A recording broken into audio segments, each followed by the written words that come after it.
Hey there, my name is Chris Acton with Acton Creative, and this is A Handwoven Experience. In today's episode, I'm going to bring you WPI and other spacing abbreviations. So, in the weaving world, we love some abbreviations, don't we? And you'll absolutely hear us toss around EPI, PPI, and on occasion this thing called WPI. So in today's episode, I'm going to make sure you understand the definition of each one and how it can apply when you are designing and weaving your next project. So let's start with EPI, which stands for ends per inch. Now this is a number that refers to the spacing of your warp yarns in the project. Let me give you a visual. I'm sitting at my loom here. These are my warp yarns that are going through the loom under tension. So for every project, I need to know how to space these warp yarns. How far apart are they in the loom for my project? And this number is determined by a couple of things. First of all, what kind of yarn are you using? And secondly, what does the pattern require? Because different patterns will require a closer or more spread out spacing. Okay, so that's what EPI refers to, how the warp yarns are spaced in your project.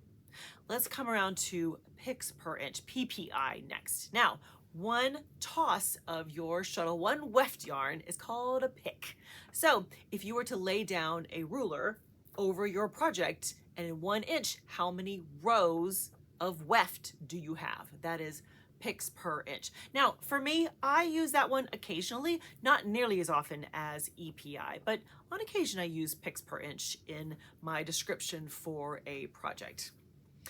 But let's come back to the star of the show, WPI, wraps per inch. Now, I gotta be honest, this is something that I kind of vaguely heard of through other weavers and other crafters over the years, but I don't use this designation. And here's why. Wraps per inch refers to a spacing. If you were to take a yarn and you were to put it shoulder to shoulder, for 1 inch, how many do you have in that 1 inch? Which is lovely if you're going to determine kind of what yarn you're working with and basically the size of the yarn, how that works. That's great for that kind of thing if you're talking about the yarn itself.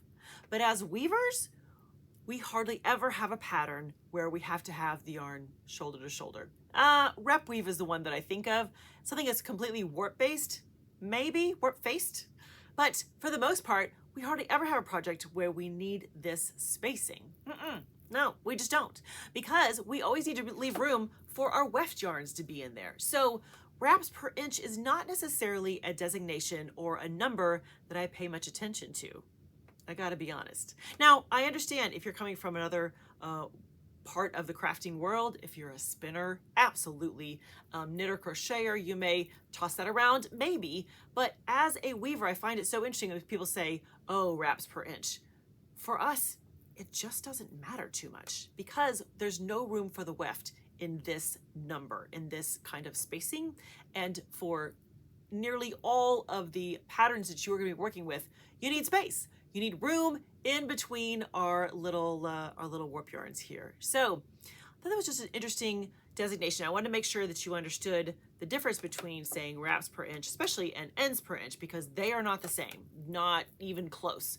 Wraps per inch gives you kind of shoulder to shoulder. What size is the yarn? How many can you squeeze into 1 inch? Fabulous. That does tell you something, but as a weaver, that's not going to be nearly as important as determining the ends per inch in a project.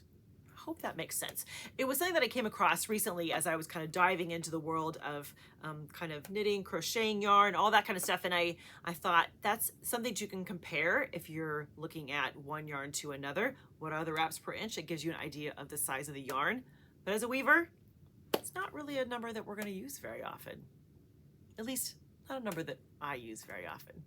You tell me if you have a different application for it and if it comes in handy for however you're tackling your weaving projects, because I'm totally up for it if there's something I'm missing. But for the most part, I don't really use WPI. Ends per inch and picks per inch, absolutely, almost daily. But WPI, not as often. So let me know in the comments, how do you use that designation and how does it come in handy in your crafting experience? All right, friends. Hope that was helpful. Give you a little something to chew on, and if nothing else, something to add to the vocabulary, because weaving vocabulary is expansive, that's for sure. Have a great week, my friend. Happy weaving.